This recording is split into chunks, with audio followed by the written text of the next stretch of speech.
for those who are willing to spend the time, just slow down and make a thoughtful decision, it tends to play out better in your favor.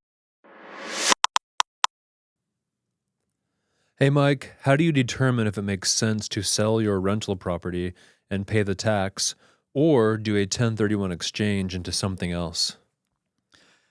Yeah, so for the uninitiated in this, we're talking about rental real estate, whether it's residential properties, whether it's commercial real estate, but there are other things that also qualifies for anything that would qualify as real estate. So mineral rights Oh. qualify for this. I mean, there's a number farmland Hmm. that isn't subject to like a government contract. I mean, there's some nuance there, but if it's in the real estate investment category, this is for you. Okay. Many real estate investors are do-it-yourselfers that love to go in there and put up the drywall or fix something. They're very, very handy and they're very good at it. But there's this thing that's pushed on us from Father Time where we just get tired. Arthritis sets in, the bad back, the lower energy, and you just don't want to do that anymore. And you're faced with a decision. Do you hire it out? And it's becoming more and more difficult to find handy people, people in the trades that can do this. And many management companies, I've heard a lot of complaints that they can't find a good management company. That's not saying the management companies are bad. I believe it's not that they're bad. I think that many of them are just spread too thin. Okay. So you're faced with the decision. Do you keep it and just deal with it, or do you sell it? And if you sell it, you've got really three options. And this is something that if you're in the car listening, listen to the show. It's a podcast. You can see it on YouTube. Go to retireontime.com. You can catch it. Those are places you can revisit this. But you've got three options. One is you can sell it and pay the taxes, and it's not just the capital gains tax. Don't forget the depreciation recapture. So you've been depreciating your asset, enjoying those tax benefits. Well, the government's, the piper, and you got to pay the piper. Uh-huh. Then that's one option. You could just sell and pay the taxes. And some people might be okay with that, like whatever, just wash my hands. Yeah, if it's like a $300,000-$400,000 property, or in some parts of the country, I know properties are like $50,000 for a house, $100,000 for a house. Okay, other parts of the country, you'd be lucky to find a $2 million house. So just understand that the variation of real estate is wide, and we talk to people all over the country. But those amounts, those gains, are subject to federal taxes. They're subject to, and so anyway, you've got your state and your federal taxes on how all this is done. But I digress there.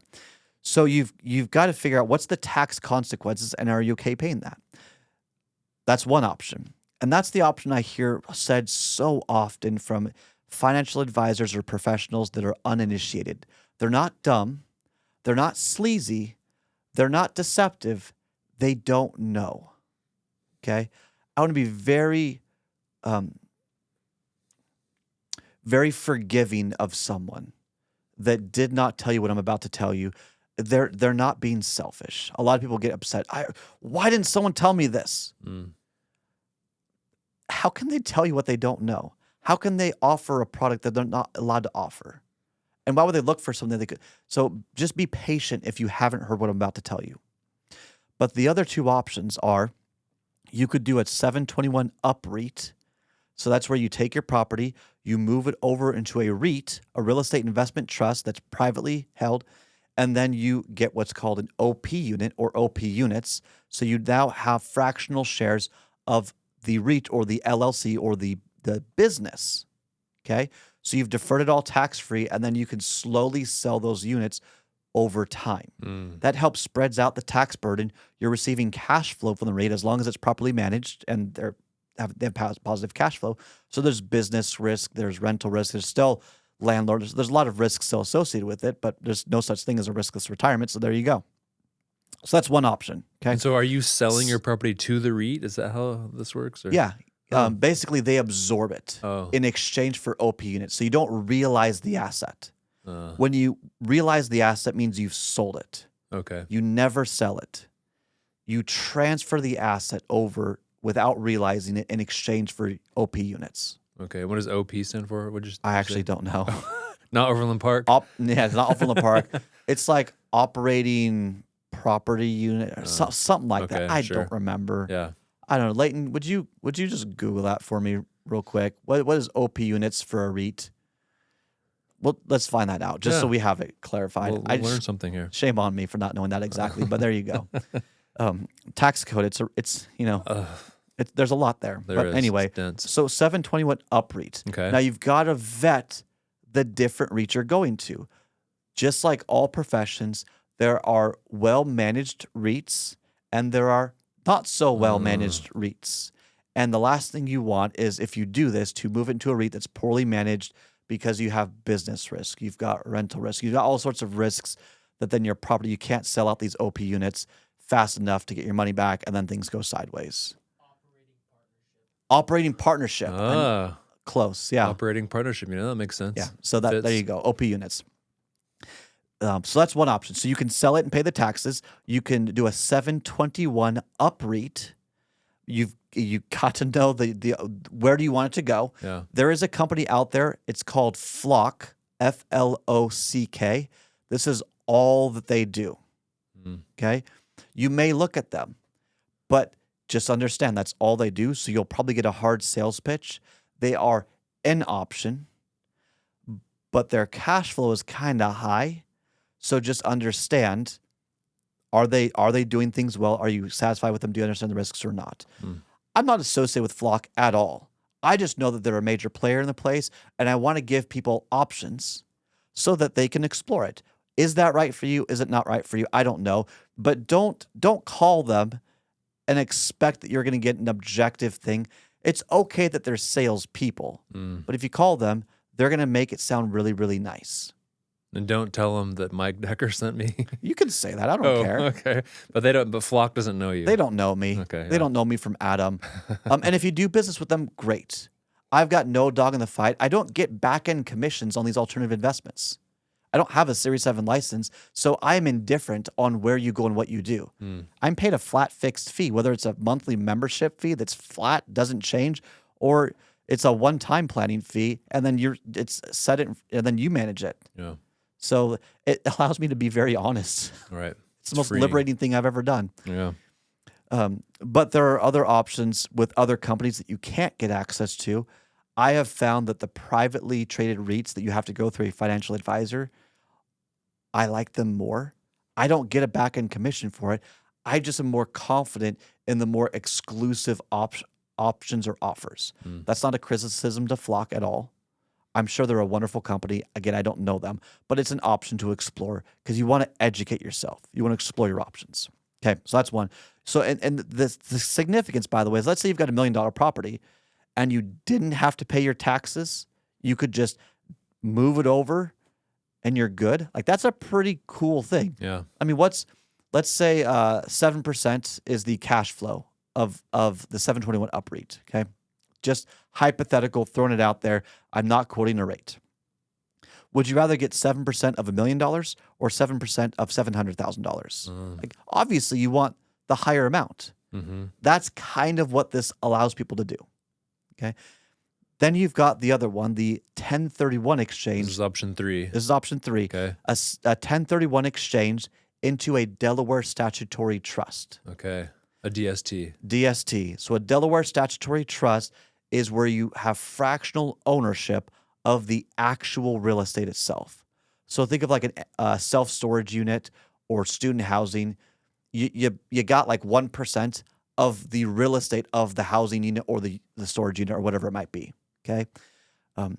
They're professionally managed, so you don't have to be worried about like capital calls and all this other crap. If you shop it right, you got to look at the contract, got to look at the details. But what you do is you can defer your taxes, put it in there. You'll probably have less cash flow with a Delaware statutory trust. I'm not promising that. I'm saying that I think is a reasonable expectation for a lower risk investment or product. But the real estate itself is appreciating in value. You might not get appreciating value on your REIT. It just cash flows. Okay. But you with a Delaware statutory trust, you're getting the appreciated value of the real estate itself plus the cash flow itself, though the cash flow might be a little bit less, but the cash flow may be better than your current cash flow anyway. If you look at the net operating expenses, net operating income, and so on, like you have to net all of it out of your current real estate. And then what you do, it's called drop until you drop, or swap until you drop. And what you do is a DST, it's going to be in there for 5 to 7 years. Once the DST is being matured and the property is being sold off, you then move it back over to a qualified intermediary so you don't touch it. And then you buy another DST. And then you buy another DST. Okay. And so you keep getting the appreciated value moving over. You're maintaining your cash flow, and you do it until you drop. And then your kids get the appreciated value with the step up in basis. That means they don't pay the capital gains tax. Okay. It's a legacy play. So just to make sure I understand, when you sell your property, right, you have your house or your apartment complex, whatever it is, and then you take that cash and then you buy the DST, and that's what the exchange is. You've exchanged this sort of real estate for this fractional ownership in the DST. Yeah, but I mean, if you come to me and say we just sold the property, would want to do a DST, I'm going to say sorry, I can't help you. Oh, why is that? There's a very specific timeline. This is a very technical exchange. So first off, when you sell the property, the money has to go directly to a qualified intermediary, which means you've got to line things up before you sell the property. Has to be a rental property too. It can't be somewhere that you've lived or enjoyed. Your second home, has to or qualify. beach house. Yeah, okay. Then you've got around 45 days to pick the properties that you're interested in. You have to identify them within a certain period of time. And that could be, maybe you buy this unit, or maybe you buy this DST or that DST. But you've got to list them all out and identify them with a qualified intermediary, okay? The third party. Think like escrow, but a little bit different. Okay. Okay. Then you have around 180 days, if I remember right. I've never been on the line for that one. We've always done this much quicker, but then the funds have to get to the asset itself within a certain time frame, or else the whole thing is taxable, blows up in your face. So you've got to be organized, you've got to be well researched, you've got to be very systematic about the movements, the timelines, the deadlines to get it all done correctly. And DSTs aren't as readily available as like the stock market. Hey, you want to buy Apple? You can just go buy Apple at any given time. Well, there's like a couple of DSTs available at any given time. Oh, Very limited market. okay. So starting a relationship with someone that does this, looking at the options, and just being proactive about it can be a huge game changer just of understanding how to proceed with all of this. But yeah, those are really your three options. Sometimes it makes sense to sell the property, pay the taxes, and just move on. You've got more liquidity, you've got more flexibility, but you're going to have less money. It might take 5, 6, 7 years to recoup the taxes that you've paid. Are you okay with that? Are you not okay with that? Then you've got the 721 UPREIT option, which could be great. Then you've got the 1031 to a Delaware statutory trust, which also could be great. Working with a lot of these properties, just be aware that many of them have back-end commissions. People come to us because we don't get that back-end commission. So like for a DST, there might be like a 5% back-end commission that the broker would get just by helping you buy this. We can't get that. We don't have the licensing to accept it. So that back-end commission just gets rolled up to the client. So you just keep more of your money. Because Nice. you're treating us like a CPA. Just do the work for the hours that it took to do the job, and that's it. So like especially for the higher net worth people that have 5 million, 10 million in real estate properties, they tend to favor us for these types of situations because you're paying us for the time and all that. Shameless plug, but these are things to be aware of. So it is complicated, it is nuanced, but there are many options, and we didn't cover all the options, by the way.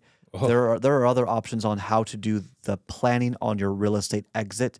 We only have so much time for each episode. Those are the three most popular that I've seen.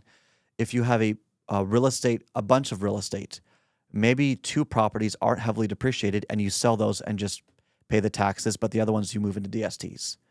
Blending your exit also could be a very thoughtful process. It all comes down to you got to run the numbers. Don't shoot from the hip. Don't make an emotional decision. Take the time, look at your options, understand the benefits and detriments of each option because none of them are perfect, There's no such thing as a perfect investment product or strategy, and there's no such thing as a riskless retirement. Which option or blend of options is right for you? That is the most important thing, and it takes time. But my goodness, for those who are willing to spend the time, just slow down and make a thoughtful decision, it tends to play out better in your favor. Hey, thanks for watching this video. Make sure that you like and subscribe first, and then go to www.retireontime.com to grab a copy of my book, How to Retire on Time, take a few courses about retirement, join my newsletter, and so much more. Now, if you want to work with one of our advisors here at Kedrick Wealth, who can help you put together a retirement plan that's designed to last longer than you, just click the button, Get Started. Everything we do is intended to help you retire on time. We hope you enjoy, and we'll see you in the next show.